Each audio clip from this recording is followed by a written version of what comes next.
Okay, let's look at some practice of factoring perfect square trinomials. So here we have an example of a trinomial, and we suspect that it might be a perfect square trinomial because the first and last terms are perfect squares. Okay, so we try to factor it to create the first and last terms and then check to see if our middle term is actually correct. So to get the 25y squared, we could use 5y and 5y. And to get the 36, we'd use 6 and 6. The question is, do we use minus 6 and minus 6 or plus 6 and plus 6? Well, since nothing here is negative, we better do plus 6 and plus 6. And then we check our middle term. So what do these two pieces give us all together? So the inner part here, when I multiply these, I get 30y. And the outer part, 5y times 6, also gives me 30y, which altogether gives me my 60y, which is correct. So I'm done factoring. And there's no harm. You could also write this as 5y plus 6 quantity squared. It's the same thing because you have 5y plus 6 times itself. So there's another example of a perfect square trinomial. Okay, so here's another trinomial that we want to factor, and before we start we need to put it in descending order. It's not in the right order, so I need my negative 50 w to the third plus 60 w squared minus 18w. And then now it's in order, but there's also a GCF that I need to factor out. And since my first term's negative, I'm going to factor out the negative GCF. So I notice that 2 goes into 50, 16, 18, so I'll factor negative 2 out. But I also notice there's a w in common to all three that I can factor out as well. When I factor that out, my signs are going to change, leaving 25, positive 25w squared, negative 30w, plus 9. Okay? And then what remains here is a trinomial. And we suspect that it might be a perfect square trinomial because the first and last terms are perfect squares. So we're going to check it out. When we do this, we're going to see if this was right. We're going to carry our negative 2w down with us, and we're going to check to see if we can factor just the trinomial. So 25w squared would be 5w and 5w, and 9 would be, not 9, but 9 would be 3 times 3. And then I need minus and minus, or plus and plus. Well, since the middle term's negative, I need some minuses down here. So I better do minus and minus. You never would want to do minus and plus here, because negative 3 times positive 3 would give you negative 9, and this has to be a positive 9. So we have to have negative 3 and negative 3, or positive 3 and positive 3. So now we check our middle term here,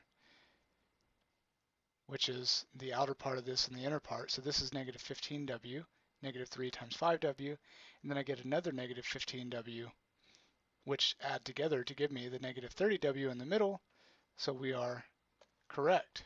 And if we want, we could write our final answer as negative 2w times 5w minus 3 quantity squared. And so the original trinomial was not a perfect square trinomial, but after factoring out this GCF, the remaining trinomial was a perfect square. So we'll do one last example here. I've got this trinomial that again we suspect might be a perfect square trinomial because the first and last terms appear to be perfect squares. However, sorry I lied, we're going to do one more example after this. 9x squared is a perfect square, but negative 4 is not a perfect square, right? Because 2 times 2 is positive 4, and negative 2 times negative 2 is also positive 4. So we cannot use the pattern of perfect square trinomial. This can't be a perfect square trinomial because the last term is not a perfect square. Okay, so how do we factor it? I'm not actually going to factor it, so we have to try to factor this by splitting the middle term and grouping. Okay, I'm not going to do that. I'll give you the answer. It does actually factor. So if you want to pause and work on this and then look at the answer, you should do that. But I'll give you the answer here. It's 9x plus 4 times x minus 1. That's how this polynomial factors, but it's not a perfect square trinomial. Okay, really this time, this is our last example.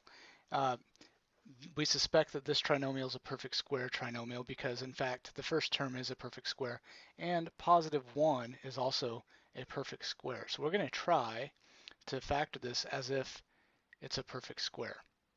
So to do that, we'd use, to get 16x squared, we'd have 4x times 4x, and to get 1, we'd have 1 times 1. And we have to decide if it's positive 1 times positive 1 or negative 1 times negative 1. And since this trinomial does have a negative here, we need negative 1 and negative 1. So now we check our middle term to see if it gives us negative 17x. And we see here we get negative 4x and another negative 4x, which add together to give us negative 8x, which is not negative 17x. So this is the incorrect way to factor this. So this is not a perfect square trinomial. So we factor by splitting the middle term and grouping. Okay, so I'm not going to actually show you how to do that. I've explained that in a different video, but I will give the answer here if you want to try it and then check your own. And if you factor this by grouping, you get 16x minus 1 times x minus 1. And there are some examples of perfect square trinomials. Sometimes they are, sometimes they're not. You just have to check to make sure you get the correct middle term while preserving your perfect square first term and your perfect square third term.